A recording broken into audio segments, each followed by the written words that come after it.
Left, right, left, left, left, left, right, left. You had a good home, but you left. You're right. You had a good home, but you left. You're right. Jody was there when you left. You're right. Sound off. 1, 2, Sound off. 3, 4. Kings count. 1, 2, 3, 4. 1, 2, 3, 4. Ain't no use in looking down. Ain't no discharge on the ground. Misery, oh misery. Army life is killing me. Ain't no use in going back. Jody's got your Cadillac. Ain't no use in going home. Jody's got your girl and gun. Ain't no use in feeling blue. Jody's got your sister too. Greetings all. With extreme pleasure, the SCRT welcomes you to our new home in the beautiful and historic Famous Performing Arts Center. Tonight, we bring to life the memories and experiences of many local veterans from World War II. In fact, many of those very same veterans are with us today, seated in the first few rows.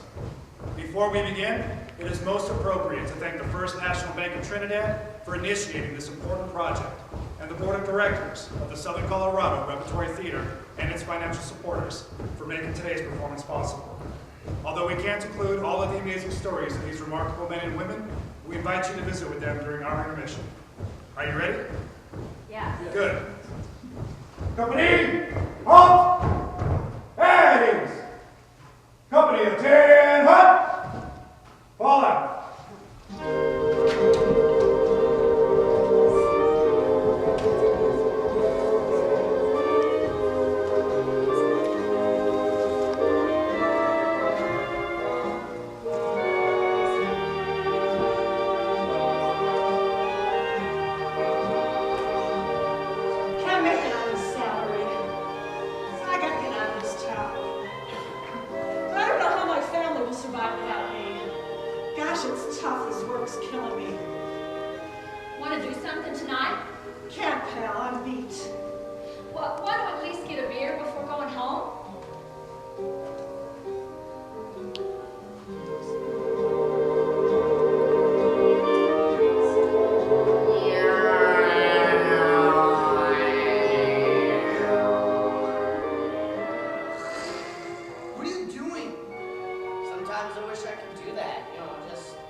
For 15 cents a week, I'll let you muck out my barns.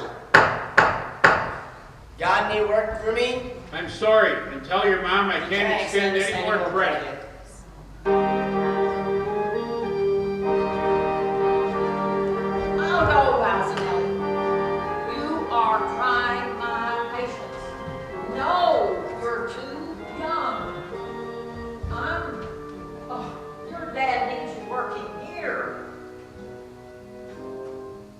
My dad never had to say anything to me to get his message across. He'd worked for 30 years at the mine at Ludlow and survived the Ludlow massacre.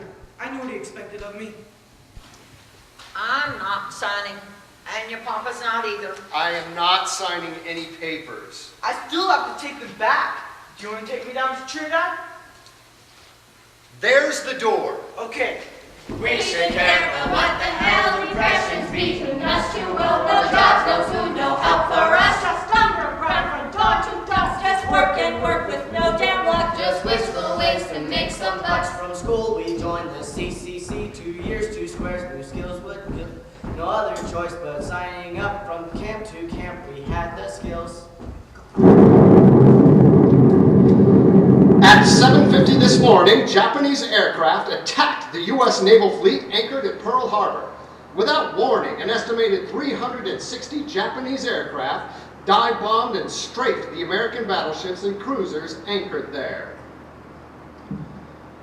More than once in everyone's lifetime, an event happens that changes the course of history. In that shared moment, each one of us records in minute detail everything that was happening. We remember where we were, what we were wearing, what we heard, saw, felt, as if the world had stopped. And the picture is tattooed into our memory. Then the world starts spinning again, very fast, as if the world had to catch up for everything lost during that one moment. Just on Pearl Harbor, Just here? far from the Nobody's roads. safe. The bombing will next. We have to protect our Guys office at supply. home. But run!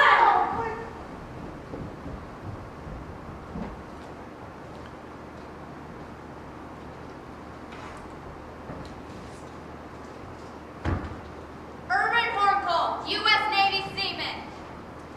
I was a 17-year-old U.S. Navy sailor stationed at Pearl Harbor, Hawaii in December 1941. I was assigned to the battleship USS Oklahoma, but I'd recently been accepted into submarine mine school, so I was temporarily bunking on shore at the base barracks.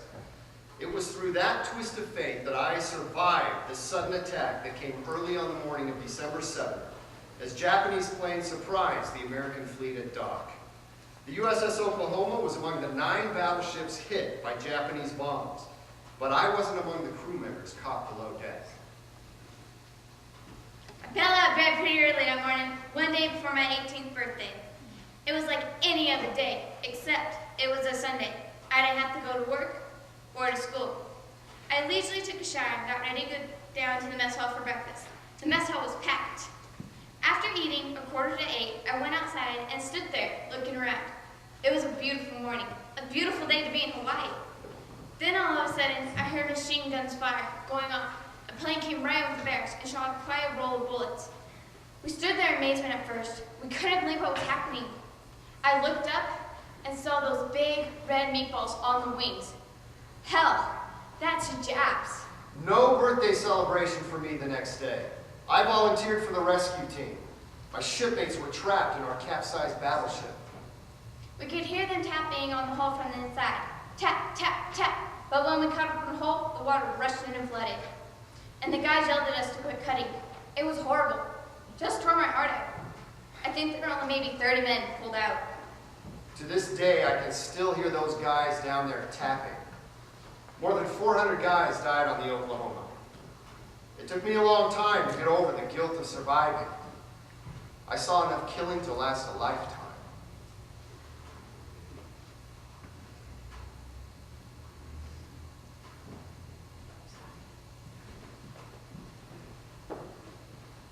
Frank DeLuca. I've been working at the Civilian Conservation Camp in Sterling, Colorado, and I just heard about a program starting up at Lowry Air Base in Denver where they'll be training bombardiers. I'm interested. I've been working with the CC camp since 1938, and I'm ready for something different. I was 21 years old when I joined the Army Air Force in August 1940. My coursework included statistics, navigation, and technical aspects of flying, as well as flight training. I was assigned to the 475th Fighter Group, who became known as Satan's Angels. After Pearl Harbor, we were shipped out to Australia, where we were regrouped, provided additional training, and relocated to the nearby island of New Guinea. Sam Massington, United States Army Air Force, Sergeant First Class. I was 20 years old when I enlisted in the Army Air Force in February 1940 because I understood that the military offered good educational opportunities. I've always been interested in becoming an airplane mechanic. I served at Lowry Air Base in Denver, and when I had the opportunity to apply for the mechanic program, I tested and scored well enough to qualify. I was working as a mechanic when the Japanese attacked Pearl Harbor. I got down on my knees and I thanked my God. For now the Americans were in it, and I knew we would win. How had the U.S. remained detached from the war in Europe for so long? Hitler rose in power.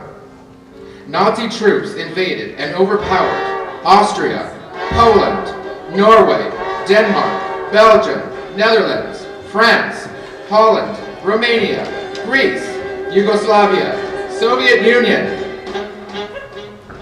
Italy and Japan were also grabbing countries. Egypt, Singapore, Philippines, Burma, Thailand, Malaya, Hong Kong, New Guinea, Sumatra, Bali, Java. Meanwhile, the U.S. was separated from the atrocities by two vast oceans. Americans were struggling with the worst economic collapse in its history. The Great Depression moved over 60% of the population into abject poverty, jobless, homeless, and hungry.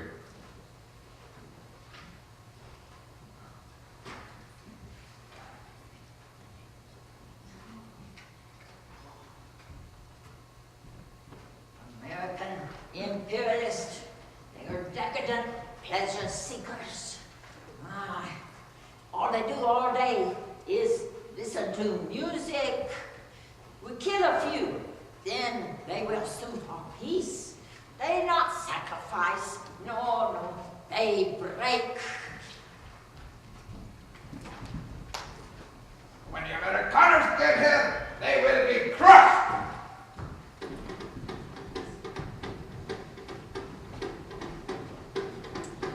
Robert Babbitt, U.S. Army Air Force, 2nd Lieutenant Bombardier. I'm 25 years old. I trained in Houston, Texas, and Victorville, California, and received my Bombardier's rating and Lieutenant's commission within 6 months. I have been assigned to the 305th Bomber Group, which is establishing a base in England. Glenn Ramsey, United States Air Force. I was born in Texas, and from an early age I wanted to be a military pilot. I joined the Air Corps in 1941. I completed flight school in California, and I went to Louisiana and Florida for advanced training on P-40 fighter planes. I was in a fight for my life with the Germans even before my unit had reached its destination in China. So yes, we were in it. Ready or not, America was at war again, and every aspect of American life shifted to the war effort. Aldo Basinelli, United States Army.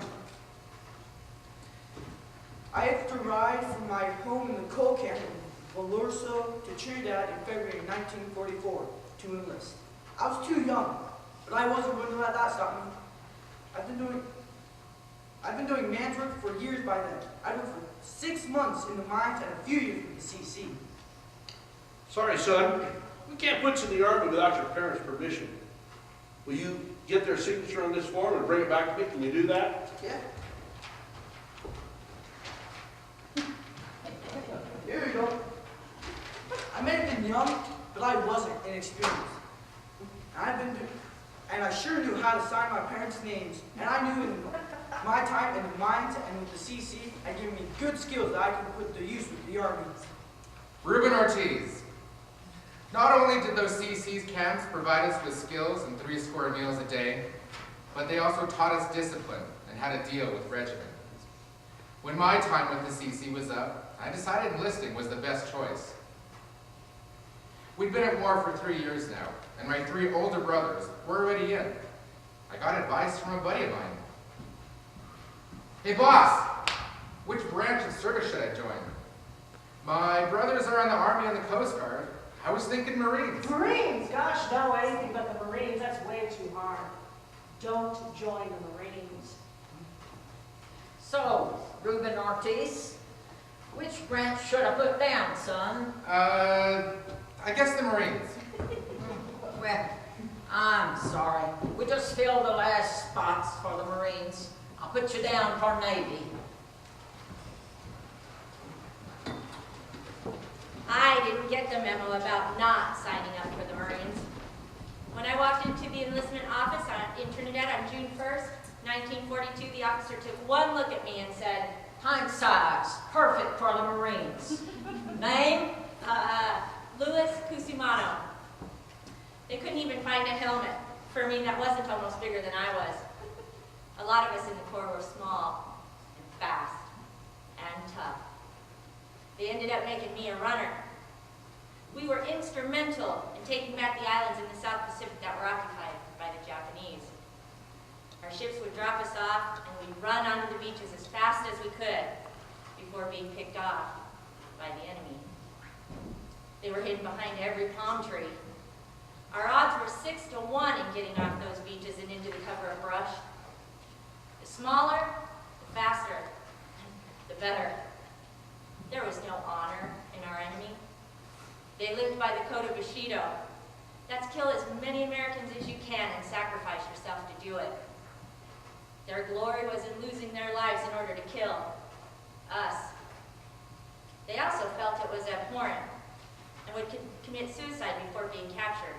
Likewise, they treated their American prisoners with great brutality for allowing themselves to be captured. We were able to slip through the vegetation on the islands, dig in quietly, move around without being detected. We had to act fast, could never pause or question our judgment.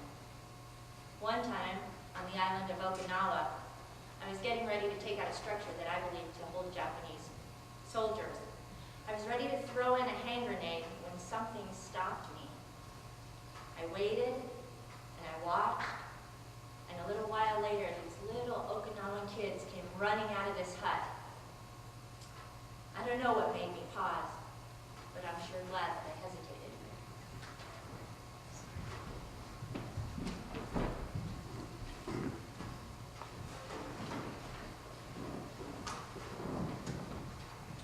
Albert Manfredi. I tried to enlist in the Army in the summer of 1943 and was hoping to be a combat engineer. The Army surprised me. Manfredi! Your scores on the aptitude test have earned you a place in the Army Air Corps. Congratulations. You're on your way to Texas for training. I was assigned to the 490th Bomb Group for the 8th U.S. Army Air Force. Our crews stayed together for the rest of the war. Nikolai, Johnny Nikolai, U.S. Army. I had just turned 20 in April of 1943 when I enlisted to fight. I was newly married, and I had never been away from Trinidad. The whole town had turned out to cheer us on as the last group of recruits boarded the train. I said goodbye to my sweetheart, hoping I'd be able to survive boot camp and make her proud. I first went to San Diego, California for basic training, then Boston, Massachusetts, and then a miserable Atlantic crossing on a crowded cruise ship, arriving in Portsmouth, England. I became a tractor jockey, expert at driving a 20-ton Caterpillar that pulled a 90-millimeter aircraft gun. Robert Tapia, U.S. Merchant Marine. I was only 18 when I signed up with the Merchant Marines. In peacetime, we would have operated commercial vessels along the coastline of the U.S. But in wartime, we became auxiliary to the U.S. Navy, transporting ammunition, men, food, supplies across both the Atlantic and the Pacific Oceans.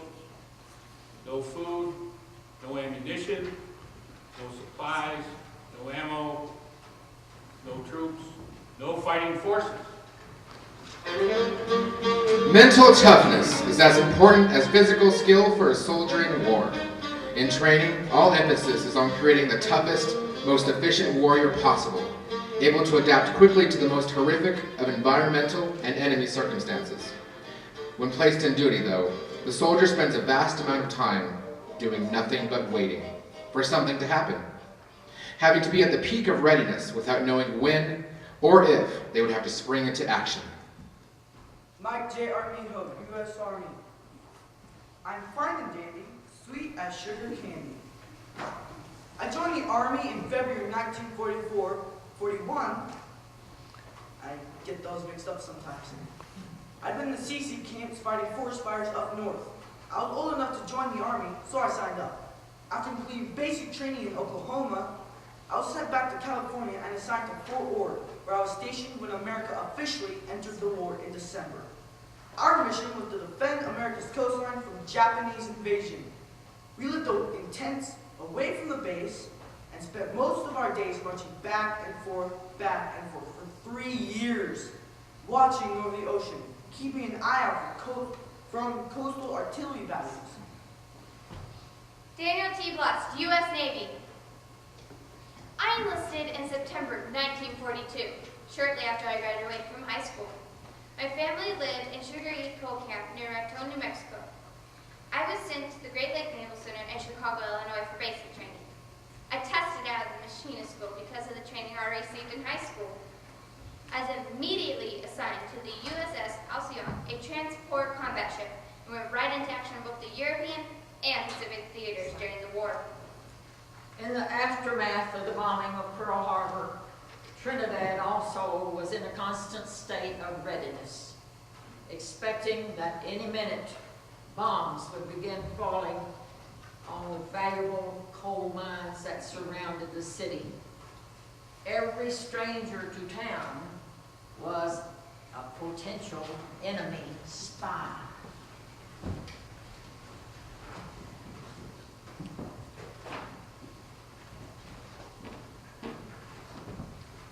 My husband, Roy Robinson, fought in World War I. I already knew a lot about family sacrifice. Although my husband returned home from the war, the after effects of being gassed in combat left our 3 boys without a father when Roy died at the age of 48. My brothers and I worked hard keeping the family lumber mill going. When I heard that America was once again going into battle, I looked outside to watch my boys at work. What a team they were. So young, so strong, so full of energy and passion. It reminded me of Roy when we first met. I knew what they were going to want to do. Mom, We gotta help our country. Mom, Al and Roy have to stay here to run the family business. We can't survive without them. And the mines need our lumber now more than ever since coal is so productive and so vital to the war effort. I'm asking you to sign these enlistment papers so I can join the Army Air Force. Robert, you're only 17. You're too young. I'm not, Mom. I have to do this.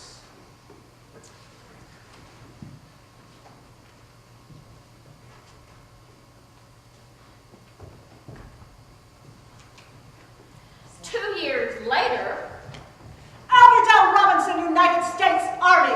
Roy Lee Robinson, Jr., U.S. Army. Joseph Pobar, sir. Yes, sir, I'm 18 years old. I want to be a flyboy. I'm here with 22 others who came all the way down here to Santa Fe from Raton, New Mexico. We were all friends and pretty excited to be joining the Army together. But then we all got split up and sent to different places for basic training. Some to Texas, me to Kern, Utah. I attended clerical school first, and then I was transferred to Scottsbluff, Nebraska for combat flight training. Private Bogas. Yes, sir! We've had to cancel your overseas duty and reassign you stateside. You already have 3 brothers in combat zones and 6 additional cousins, I understand. We've canceled your combat rotation. So, I spent the entire war flying every bomber the U.S. could make. B-17s, B-29s, practicing, taking them on training missions, testing those bombers even before they were ready for combat, and often caught on fire or had other mechanical problems. Even before it was perfected, that B-29 bomber was sent into action. It was a big rush job. That airplane had so many whistles and bells, it wasn't totally debugged until the late 50s. Calvin Quain. I was the youngest of 6 boys in my family to serve during World War II. I quit high school when I turned 18 and enlisted in the Navy right away. They took me, but they wouldn't send me overseas on account of my 5 brothers already there. I was assigned to the Seabees, those guys responsible for doing everything to make the war effort successful, such as clearing land and building docks for landings, as well as erecting entire military field bases in both the European and the Pacific theaters. I was stationed at Camp Peary in Williamsburg, Virginia, waiting to get into action. I was assigned to be the company clerk because I was the only man in my unit who knew how to type. Remington's Raiders! George Ortiz. I was one of 10 children who lived together in a small wooden house in the barrio of Trinidad, Colorado. We all worked to keep food on the table during the Depression. And at age 14, I had a chance to go to Los Angeles, California to meet up with some buddies of mine that had left Trinidad for work. They encouraged me to come out during the summer, and they'd help me find work. And we had a great time. I'm sure no one, it was hard to supply these days for records. And I also had a really hard time trying to convince everybody that the records that we were making had to be made from shellac that was made from materials made in the island of Borneo. But all those materials were unavailable at the war. So we took old records and melted them down to make new ones. Once every summer I would go back to Trinidad to high school. My last summer in LA, my buddies and I were stopped by this big black guy who asked us if we'd like to go to New York City. Well, sure we would. Are you all 18? Well, sure we are. I felt 16 was close enough to 18. Well, the Navy is building a brand new ship up in Washington, and they want to use the Coast Guard to run the ship. Are you interested? Come on over to the Coast Guard office and we'll sign you up. Then you'll have to have a train ticket to Manhattan. I guarantee you'll be through the training in 3 months and on that big new ship. So there I was, getting my training in Manhattan Beach and encouraging all the and enjoying all the great times in New York City. Eventually, my brothers were all in the service, stationed all over the South Pacific. Somehow we found ways to meet up with each other, no matter where the war took us. Epifanio and Jesus were in the Army. Me, George, I was in the Coast Guard. Reuben in the Navy, and little Orlando also in the Coast Guard.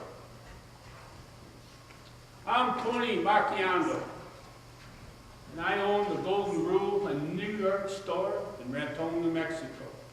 This country, mio paese, has been very good to me, my wife, my daughters, and my sons. If this country needs my sons to fight for what is right, then we send them. The Marchiondo family's contribution was generous indeed.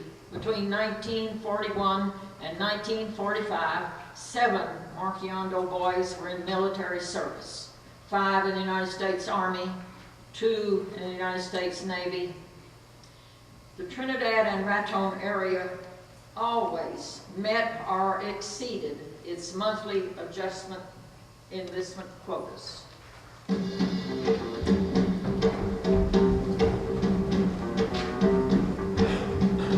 Basic training! Eugene Voorhees. I was assigned to the 8th Armored Division, U.S. Army, and traveled to Louisiana for further training. We bivouacked in the swamps with snakes, alligators, and wild hogs while they tried to teach us how to be useful foot soldiers in tank warfare.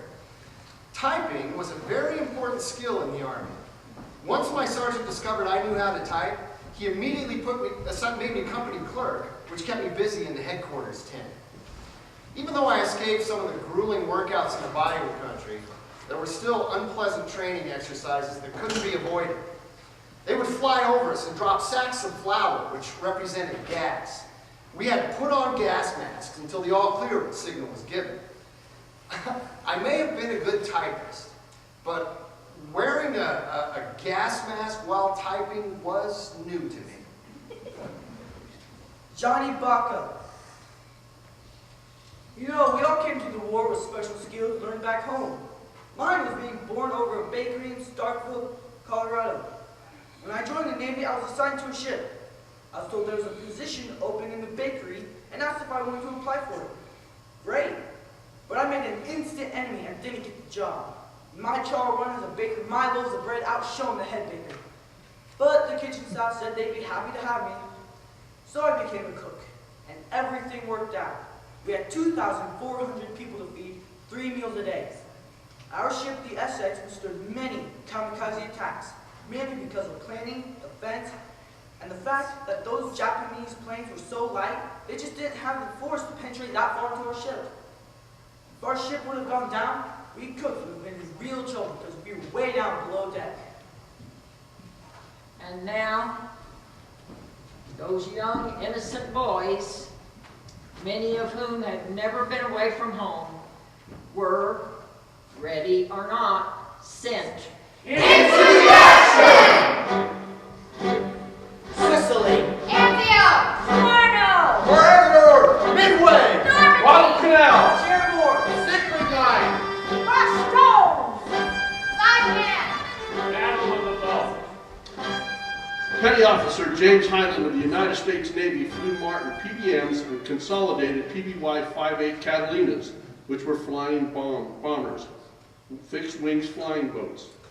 They had been specifically developed for the use at sea, not requiring runways and having a long operational range. They were flown by a 9-man crew. Highland often manned one of the 50 caliber machine guns. Although crew members were trained in multiple jobs on board so they could regularly be alternated. Heinlein was also responsible for adjusting the fuel mixture for the engines at an altitude change in flight. Many of our flights were patrol and reconnaissance missions, scouting enemy positions or taking photos. In August 1943, however, one of our routine missions unexpectedly turned into something else. We'd been flying near the Howland Islands in the South Pacific, taking recon photos in preparation for a U.S. offensive in the Marshall Islands. After we finished, as the pilot was making a wide turn to return flight back towards our operational base, a crew member shouted, Heads up! There's a small object coming at us fast, growing larger. I thought it was a bird. It isn't a bird. That is definitely a plane, and it's bearing down on us fast. Everyone to battle stations! Quickly, a fast-moving 4-engine flying boat was alongside and firing on us. A row of 20-millimeter bullet holes appeared in the metal skin of the plane, perilously close to the port machine gunner, who began a rapid stream of return fire. What ensued was an intense, disjointed, frantic aerial battle. My gun is jammed! They're having trouble too. I think we've wounded or killed a couple of their gunners. It's an Emily! U.S. code name for a Japanese naval K-8K flying boat. We got him! We got him! Stay alert, they're coming at us again. After several passes, the Japanese Emily retreated and our crew nursed our plane 450 miles back to base on Canton Island. The PBY-5A had sustained considerable damage to both engines as well as the fuselage and the hull, and after landing in the ocean, had to be powered to shore to avoid sinking. Beyond repair, the PBY-5A remained as a source of spare parts until the elements finally claimed it. We learned later that the Japanese Emily we'd encountered that day was an early production model, and the dogfight with us was its first combat engagement. We were happy we could oblige. We were glad the only casualty was our plane. Colonel Glenn Ramsey, United States Air Force. We had been at sea 41 days when our convoy of transport ships was attacked by the Germans as we passed through the Mediterranean Sea en route to China in a region called Suicide Alley, because German flight bombers stationed nearby in southern France could easily hit our troop transports. I was originally assigned to the ship HMS Rona. But when I tried to board, I was directed instead to another ship nearby. I had no idea at the time just how fortunate that would turn out for me. On November 26th in Suicide Alley, German planes attacked. At first it was conventional bombing, but then one of the planes dropped several large objects into the water. One appeared to hone in directly on the Rona. It hit amidships, causing a terrific explosion. It was the first air-to-surface missile used in World War II. A German Henschel HS-293 radio-controlled glide bomb. 1,015 American soldiers died when the ship caught fire and sank. The attack on the Rona would be recorded as the largest loss of U.S. troops at sea in a single incident. Airman Ramsey, welcome to the Chinese-American Composite Wing. You will be flying missions, fighting the Japanese imperialists in China, Burma, and India. You will work closely with Claire Chenot and the Flying Tigers, the first airmen to fly alongside Chinese pilots in combat. I was there for 13 months. I engaged the enemy in combat up and down the Yangtze River, flying a total of 88 combat missions. Despite my many sorties, my luck held, and I was never shot down. I remained in the military for 30 years, retiring in 1970. Seaman Irvin Horncoat. After the horrific bombing of my ship, the USS Oklahoma at Pearl Harbor, I completed submarine training and participated in a rescue operation off the island of Timor, near Australia. Our submarine surfaced at night, about a mile off the beach of Timor, which was then occupied by Japanese forces. I was one of 3 men who volunteered to row large rubber boats ashore to rescue the stranded Australian commandos who'd been pursued across the island by Japanese soldiers. They had radioed out. We knew we had to get them or they'd be annihilated. Getting to shore wasn't easy. The waves were high and knocked us around. We didn't want to wreck our boats or tip over, so we had to paddle backwards, hard, try and ride the waves. When we finally made it onto the beach, the commandos were waiting, along with a group of local natives desperate to escape from the island. I ended up manning the last boat off the beach, and it was packed with Portuguese-speaking natives. I was trying with gestures, anything I could think of to communicate while still paddling that boat. The incoming waves swept the rubber boat back to shore repeatedly and dumped us all into the water. We must have spent an hour fighting that surf. I was pooped. But when you're exhausted, it seems like you suck in another 5 yards of strength. I finally managed to crest the waves and made it out of the surf.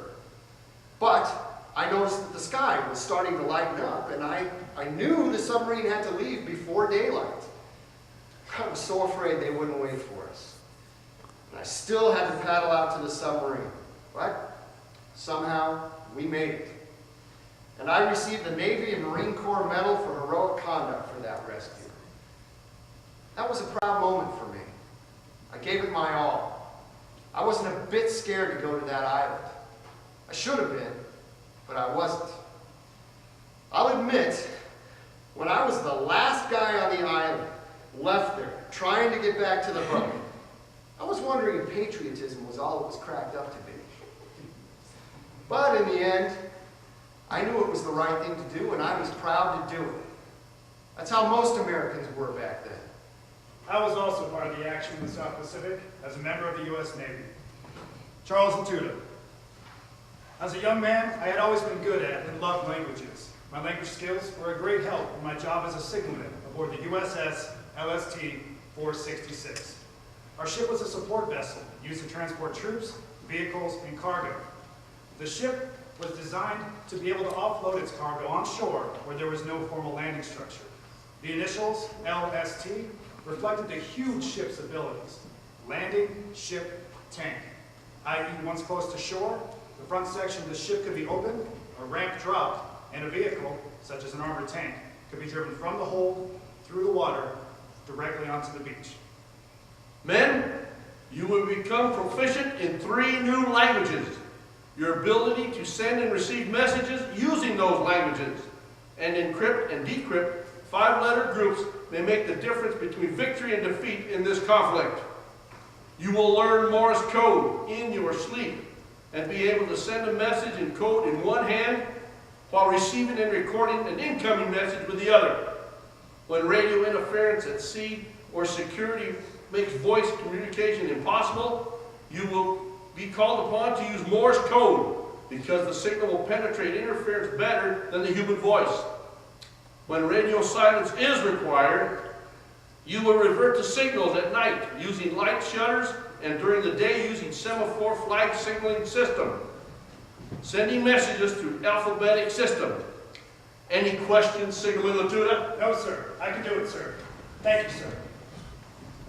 Our ship saw a heavy schedule throughout 1943, 44, and 45, with landings in New Guinea, Lae, Sidor, Leyte, and Cape Sanzapor, then transporting troops and equipment to Tarragon Island and Balikpapan. By then, the end of the war seemed within sight, and I was eager to get back to Trinidad, where I would later become a language instructor at Trinidad Junior College. I guess you could say I was always interested in communicating. I was also anxious to get back to Trinidad because I could never get used to the heat in that part of the world. The heat. I really hated the heat. The heat? I could have given anything for a little heat. Sam Tappan, U.S. Army. I was 19 when Europe first entered the war in Europe. I served in the 124th AAA Gun Battalion from 1943 to 46. My battalion was with the Allied forces and marched across Europe following D-Day. We hauled the big anti-aircraft weapons, the heavy 90mm guns used to shoot down German buzz bombs that were darkening the skies in an all-out assault against Belgium and England. The conditions were really tough. The cold weather and the strangeness of being far away from home for the first time in my entire life. No amount of training could have prepared us for the deprivation that we experienced as young GIs. Sometimes we had no place to sleep or to get out of the cold, wind, and snow, except farmers' haylofts or underneath our own vehicles, keeping on our uniforms and boots in our sleeping bags to stay warm. Then, waiting for the enemy, we were trained to destroy those German buzz bombs, unmanned air missiles. We knew when they were in the sky because they made a harsh buzzing sound.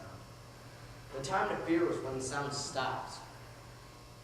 When the missiles ran out of fuel, the buzzing stopped and the air was dead silent until, boom, they hit the ground. Our hands and muscles would be frozen stiff as we tried to move our guns around to hit those bombs while they were still buzzing. I guess you could say they were fast and deadly. Cold, cold, cold. Hardest winter in a century. I'm Lowell Thompson, and I went to war in Europe as an 18-year-old infantryman in the U.S. Army. My first time on the front line was during the tail end of the Battle of the Bulge in bitter winter conditions on the Belgian-German border. It was a tough initiation for a young soldier. We suffered in those conditions during a month-long battle. Most of us suffered from frostbite. My feet froze and turned black. They scheduled an operation for the next day. I was awake a long time that night, terrified and praying. Private Lowell Thompson? Yes, Doctor. Sorry about this, son, but we have no choice. Let's take a look before we take you down to surgery. There seems to be some mistake here. What is it, Doctor? There's nothing wrong with your feet. They're not black anymore. They're looking almost normal. I guess we'll wait another day. Well, I guess the Army thought I was superhuman from that point on, because once I made a full recovery and returned to my unit, I was one of 2 soldiers chosen to pack an extra heavy burden during our daily marches from that point on. A Browning automatic rifle, fully loaded, along with 15 additional magazines, each with 20 rounds strapped to my waist. The Browning was like a machine gun, There was one thing I learned real quick in combat. Once I finished firing, I had to change position, move somewhere else fast, because the Germans would be firing back at me with a mortar. The Krauts could drop a mortar shell in your shirt pocket once they saw you. Moving around also kept my circulation going and my feet from freezing. I was at the Battle of the Bulge too, Tony Masseroti. But when my unit was there, we were actually praying for cold. Our entire platoon was ambushed, trapped, and surrounded by German troops.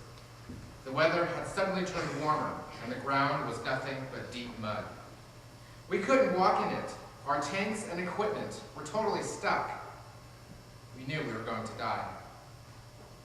Our commanding general came around to each unit to buoy up our spirits, but mostly to be very frank with us. Our only hope was a freeze, so that we can get out of the valley and escape. He said that at 2 p.m. that afternoon, we'd all stop and pray for cold. We watched with an empty feeling as our leader walked proudly off from one unit to another. I was responsible for these young men, and I had run out of options. I had led a long and proud life in the military, but my soldiers were still youngsters who had not lived long enough to even understand what was happening to them. At 1400 hours, the signal was given, and we all dropped to our knees and prayed. I prayed for my family at home in Trinidad. I kept thinking about my buddies, scattered all over Europe, fighting the enemy so that our nation would survive. But what I really thought about were the little things that I loved about home. I prayed that I can see my home again. And of course, I prayed for cold. When the prayer session was complete, there was not much talking going on. Sentries continued to rotate, and the rest of us sat on logs with our weapons across our laps and waited. I don't remember if I slept that night, but I certainly remember what I was thinking when the first signs of daylight spread across our campsite. The light seemed almost angelic as it sent sparkles across our equipment and sleeping bags. The ground was frozen. Our prayers had been answered.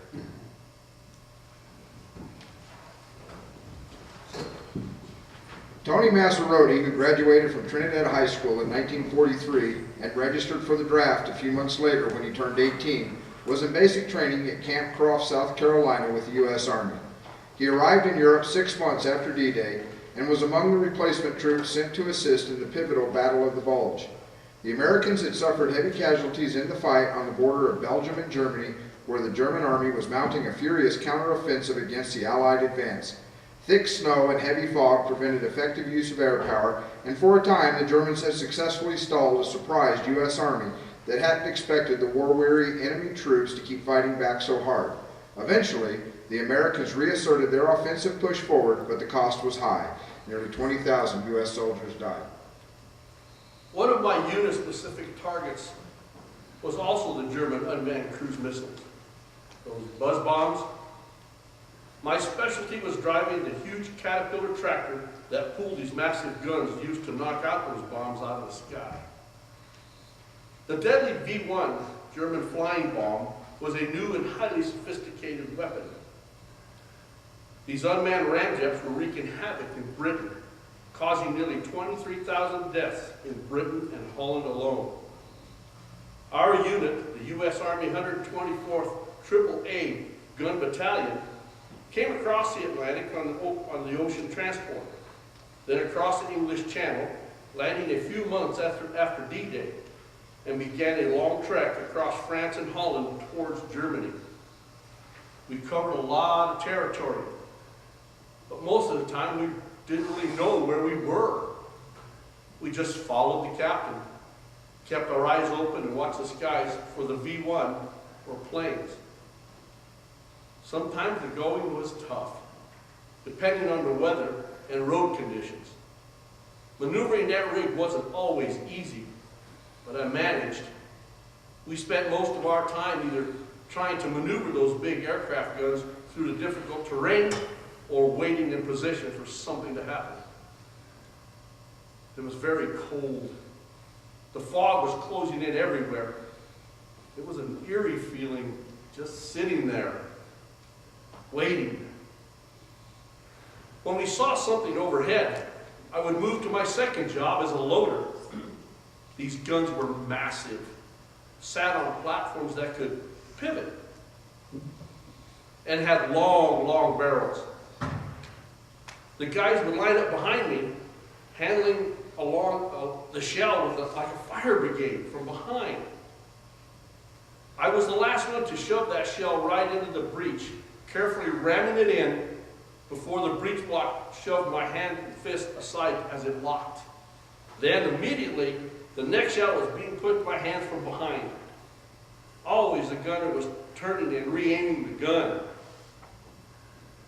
And we guys were constantly adjusting our loading line to keep the shells just going in properly.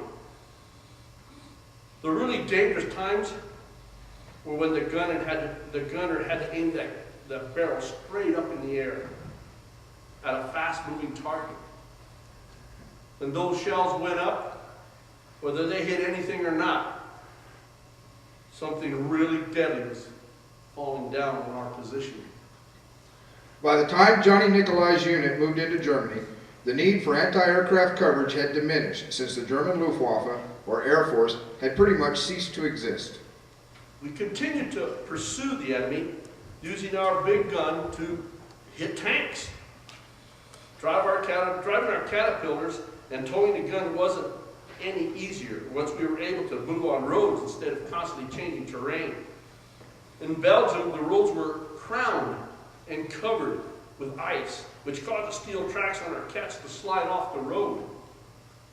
I was sent to salvage steel tracks and rubber tracks off our shot-up Sherman tanks and adapt them to provide traction for our Caterpillars. We started to sense victory, though, when we drove into Germany and was able to openly traverse a portion of the German Autobahn. And we noticed a stretch of highway median that had been paved over and painted green. Looking closer, we discovered tire scuff marks from repeated aircraft landings. And then, when we searched the wood line beside the highway, we found a half a dozen Messerschmitt Me-262 jet fighters parked under the trees and covered with camouflage netting. These were the first operational jet fighters in the world, and they had been sabotaged by the retreating Germans so the Allies couldn't make use of them. The Krauts couldn't use their airfield because our flyboys had them covered like a blanket. The Battle of the Bulge. I had to use every skill I had to make it through that, survive that experience. And I'm not sure to this day how I made it through, and then home. I guess it's just my determination that I could do or get anything I wanted in life. Aldo Bazzanelli, like to be here and proud to be a U.S. Army engineer. A little secret, I'm only 17 years old. My company shipped out to England and were among the third wave to hit the beach at Normandy on D-Day. I remember coming off the ship, coming off them ropes, ladder ropes they have on the ships, where you get down and you get into those landing craft, ride until the ramp comes down and gets into the water, then boom! Water shoots everywhere. And it's all orange. The water was orange. And bodies bouncing up and down everywhere. Everything, all over the place. Equipment, guns. Then we get into the water. I had so much stuff on my back, I couldn't swim. Almost drowned. Once on shore, the company moved inland and I was soon put to work. We got into a building that had to be cleared, checked for booby traps, and wired for lights and communication.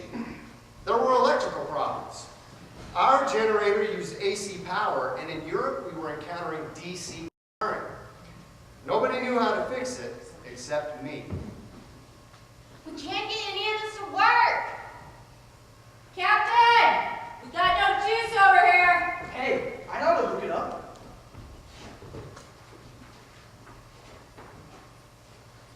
Bazzanelli, you're in charge. Get this equipment running. Wait a minute. I'm not taking orders from a private. Here, you do it. And that's how I started to earn my stripes. As a corporal, things went more smoothly.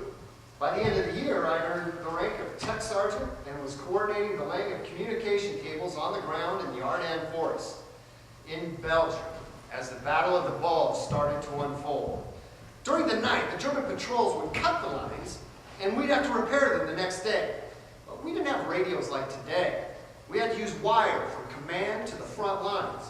So we decided to hang the lines in the trees. 2 German planes found our jeeps and trucks on the road. They shot everything up.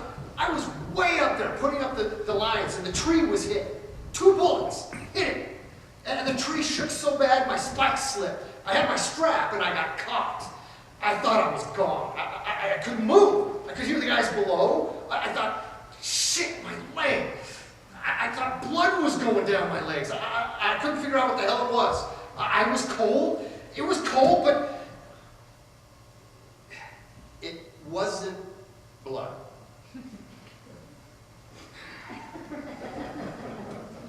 Finally, some of our guys came through and spotted us. You better get rid of your equipment. You have 1 hour to get the hell out of here. Don't travel the road. That's what we did. We blew everything up. There was 4 of us, 3 and myself, that were electricians. What are we gonna do, Aldo? Can't travel the roads. Let's go through the ravines and ditches. Let's see if we can get out of here. So we took off. And naturally, it was snowing. A foot of snow on the ground. It was cold and we had all our stuff with us. Put as many clothes as you can and carry as much as you can and dump the rest. Also, let's not travel during the day. Let's travel at night. In the daytime, there was a dirt bank where the crowds couldn't see us because snow was coming down. We stayed there all day, all together to keep warm, for 2 days. I left my rifle there, a .30 caliber carbine, before we got out of the bulge because I didn't even want it with me. Aldo, you forgot your rifle. It's going to be a burden. We're going to have hell getting out of here. Let's do what we have to do. I never shoot anybody anyway. I don't give a damn who he is. He'll just have to shoot me. But I'm not going to shoot him. We're engineers, not regular army. We had no food. And I remembered these potatoes on the side of the ditch in the dirt. Little potatoes about that big around. But you couldn't eat a frozen potato. It was too damn bitter. So we peeled the skin off. And we warmed it up with our hand. And we eat the skin and the dirt on there. Man, it was good. And that's all we had. We drank snow for a while. Eventually, we staggered into the town of Bastogne, where we hid in a bombed-out church basement and were fed by the nuns. It was December 25th, 1944. We couldn't find our company anymore. Who knows where they were? Just the 4 of us. That's all there was. I don't know what happened, what the rest of the guys did. I just don't know. We finally met up with some other units. Their officer told us to stay with the unit that was there. It was a regular army unit, and they had these half-tracks and tanks and everything. There was soldiers all over the damn place. So we just waited around. We helped them carry their mortar shells. We did what they told us to do. They wanted to ship us to fight the Japanese. They put us in the motor pool. We were now mechanics. I spent the rest of the war with that other unit. I had used every skill I had learned in those CC camps. Electrical, mechanical, Sawyer. Yep. I even ran a sawmill. I was proud of my accomplishments. Audience, attend!